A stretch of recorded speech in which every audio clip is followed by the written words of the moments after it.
Thank you all for coming to the Food as Medicine Sprout Potluck Party and for making these delicious items. And I'm Dr. Saila. I'm so happy we all could gather like this to celebrate what we have accomplished together. Over the past 2 weeks, we completed a sprouting challenge where I guided you through how to sprout right at home with just a jar and a little curiosity. Whether you are completely new to this or already had some experience, my goal was to raise awareness about the incredible health benefits of sprouts and how simple it is to grow them with the minimal tools.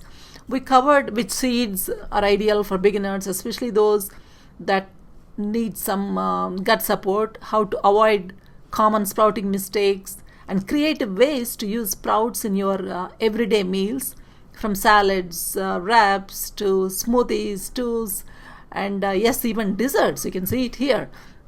You will get to taste some of these creative ideas tonight. Sprouts are truly nature's superfood. They are a rich source of plant-based protein that's not only easily digestible but also highly assimilable, meaning your body can absorb and use the nutrients with a minimal effort. Unlike many heavier proteins, sprouts produce less metabolic waste, making them a great option even for those who usually lean towards non-vegetarian meals. You don't have to give up meat. You just think of sprouts as a powerful addition, not a replacement. They bring in fiber, antioxidants, water-soluble vitamins like vitamin C and enzymes when consumed raw, some of them especially, with cooked foods, often lack all these things. I hope after this experience you feel more confident not only in your ability to sprout at home, but also in your ability to use food as a gentle, powerful form of medicine.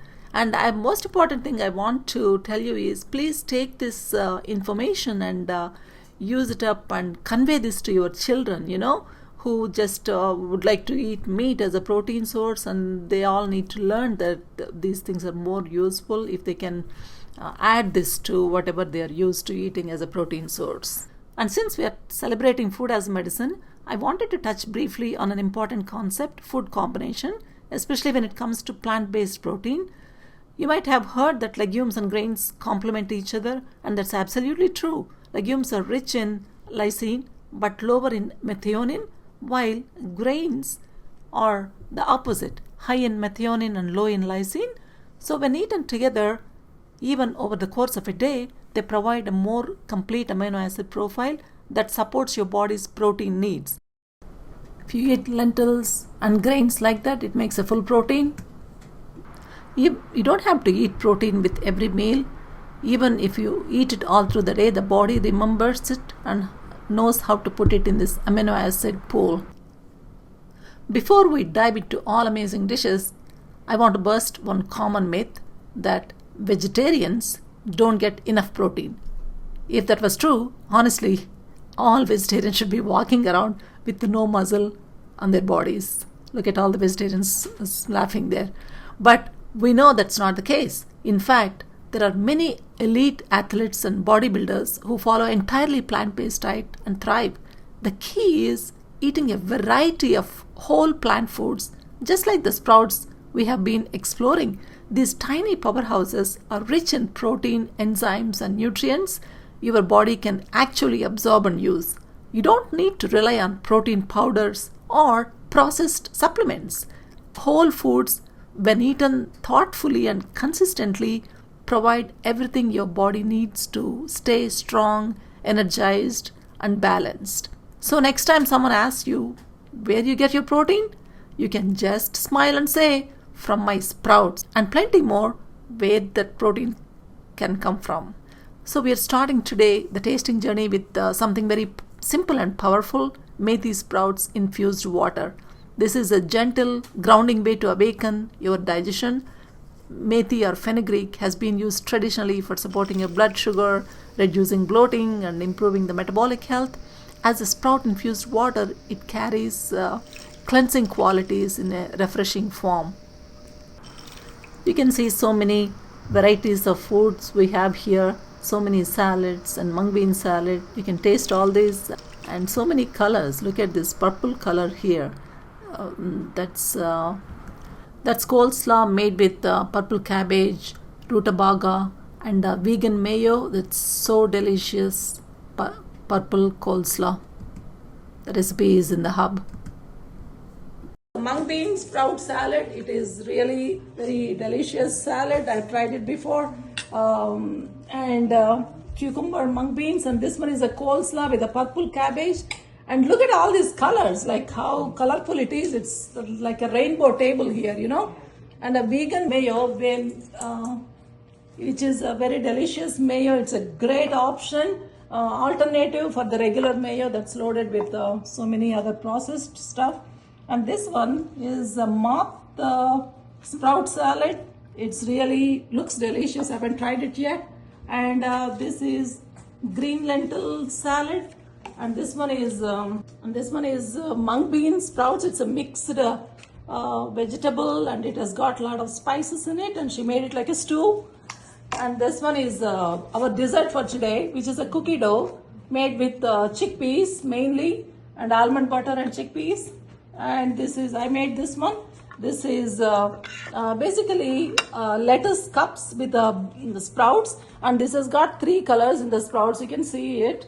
And this is chana dal, chori, and black eyed peas, and green lentils. And we put it all in lettuce cups here. There's a lemon to squeeze. And this is, I just want to give a little explanation here. I don't do any deep fried foods at all in the house, but I did it today. That is the reason behind it.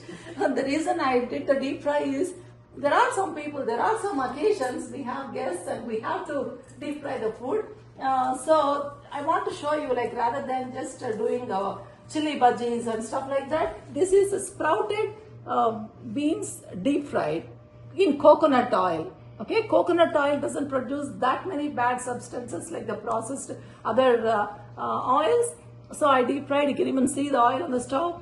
And this is, I want you to taste this also, but this is not a daily thing. This is only an occasional treat if you want to do. That's why I have it here. I'm not recommending the deep fries at all, okay? Is it with black beans or how? So this is made with, somebody actually sent it to me. I didn't buy it in the store. So she grew it in her backyard. This looked like brown lentils. It looked like almost like mung bean, but it was in brown color. I will get you the name because I didn't buy it in the store. I don't know the name. And this one is, I made it. This is a horse gram soup. This is really delicious. I tried it already. You can check it out. It's like this is a horse gram salad. Horse gram, I always steam it. So this is horse gram salad. And this one is also horse gram. We have like a 3 horse gram dishes here now. And this is a mung bean, carrot, and coconut chaat here. And this is the lentil chaat. And this one is, where is Ila? What is inside this, Ila? It's peas sprouts. Pea sprouts and vegetables. And all the vegetables. And she made it like wraps. This is the only gluten containing dish today. So I just want people to know that. And this one is chickpeas, coriander, and onions. And this is also a chaat here. So this is cucumber, tomatoes, onions, and chickpeas. And this one is a green lentil chaat, tomatoes and everything. And these patties, believe it or not, they taste like a real cheeseburger because I tried it before, and they're made with French lentils, horseradish, sprouts, horse grams. I don't know why he wrote. Alok wrote that. Okay, labeled it trash. This is a French lentil and a horse gram. And sweet potatoes. Sweet potato. It's supposed to be a purple potato, but she couldn't find it and she made it this. I used white sweet potato. So your son wrote that. Your son wrote that. My husband. Oh, okay. Microgreens. Okay, this one I want to show you. This is Ila made it, and this is a chia seed microgreens.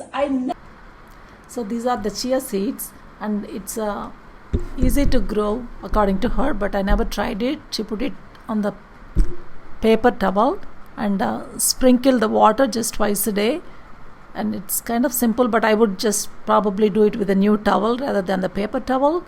And I'm going to show you the radish sprouts now. We have different sprouts that we got, the raw sprouts, And so these two that I have are the radish sprouts, and it took me about 5 days for them to get to the microgreen stage. At this stage you can just cut them and have them as a salad topping, or you can just have it by itself. And this is the rhubarb.